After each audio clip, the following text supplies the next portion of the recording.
Greetings. Just here on the lower John Day River, saying goodbye to an old friend. That little tree down there, right in the middle. The campsite that always ants spent many a night and day at, enjoying the serenity of the lower John Day River Wilderness Study Area. Can't tell you how many times we've trekked out across this river bar or up onto this hillside, and up across every canyon, hillside, chute, ridge that you can see from anywhere around here.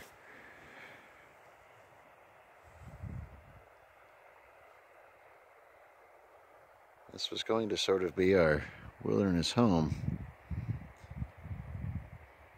Back then, there were only so many permits given to rafters or boaters floating down the river 70 miles upstream at a place called Clarno.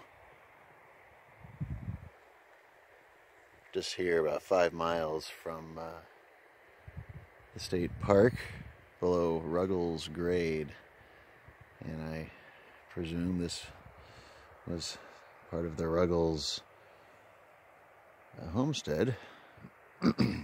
So I named this place Ruggles Camp. And it's the only real tree, this little hackberry tree, pretty much anywhere flat, viable. Otherwise you're down on the gravel bars. It's very uncomfortable, which means you're out in the wind, no shade whatsoever. And there's not so much breeze and the heat when you're up there in the sort of sage sea, but it's definitely a lot better than getting the heck blown out of you. Back when we first came out here, a good 5 years ago, it was mainly for fishing. We discovered the wilderness and, of course, fell in love. Back then, there were limits on fish, along with the limits on boaters, but that has since changed, and now there is no limit on daily fish take for bass on this river, and there are no more limits on how many people can boat it. And like many of the main rivers in Oregon and other areas, states, places, countries, it's kind of become a zoo. It's not often that we get to come out here and enjoy some quiet, some serenity, and have the whole stretch of river with nobody floating down it, with their stereos blasting, their dogs barking, their children screaming, everybody yelling and shouting and shattering the silence. Normally it's incredibly quiet out here, just the wind and the river.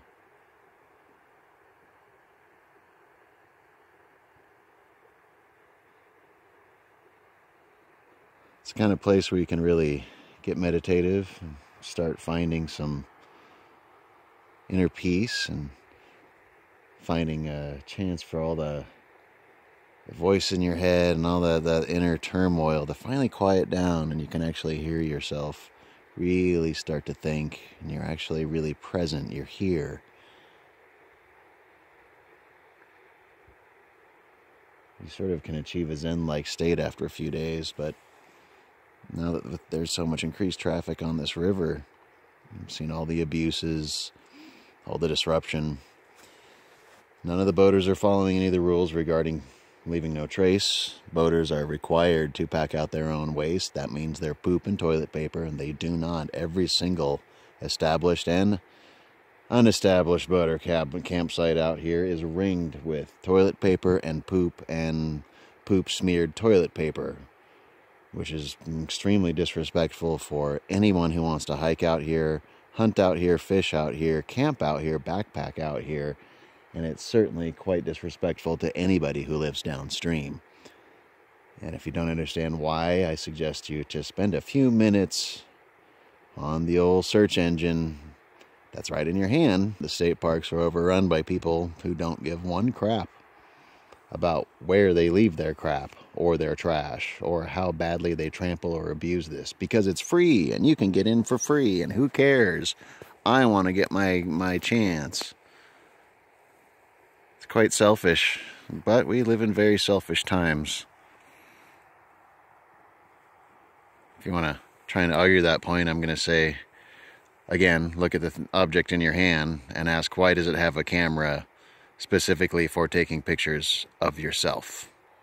Sadly now, because of all the disruption, the trash, the overrun, I mean literally people floating down here with huge stereo systems, waterproof stereo systems strapped to their rafts so they can thump their bass in the wilderness, and it echoes down this canyon. I literally was down here at this little rapid down below and heard the boat way up there thumping for a long time. That bass slowly got louder and louder and louder and louder and louder, and they could not understand why on earth I'd be so upset. I've had people with their dogs just barking endlessly on into the night from this established campsite up here. It's I've seen half-eaten melons floating down the river, half-burned firewood, people having fires when they're absolutely not supposed to have fires because it's too unsafe. It's tinder dry out here. It's desert dry. The humidity gets so low that the slightest spark from even a cigarette or a joint or something like that could just burn this place to a crisp, and it'll move so fast on the wind. No one down here floating or boating or camping or backpacking will have any chance to get out, and people will get hurt or die just because you didn't give a crap about the rules. It didn't apply to you because, you know, selfish reasons. So sadly, Always Ants now has to say goodbye to this old friend down here, Ruggles Camp. Many a wonderful memory. So many adventures, so many lessons learned, not just about Mother Nature, but about myself as well. About what I really want out of life, who I want to be, how I want to live. And if I could find a place like this without anybody disrupting it, where it is peace and quiet, where there are just enough resources that a person could live comfortably, you know, out of a tent or something like that. As you may or may not know, we tend to not eat animals, so there wouldn't even be any fishing involved. We just need some water, some shade, a place to have some solitude, a place to think. And this has its moments at this point in time, but it's not as consistent, it's not as reliable as it was. So after 5 or 6 years of loving this place to death, and I have to lovingly say goodbye. And we thank you so much for joining us for one last look at Ruggles Camp here on the Lower John Day River in Oregon.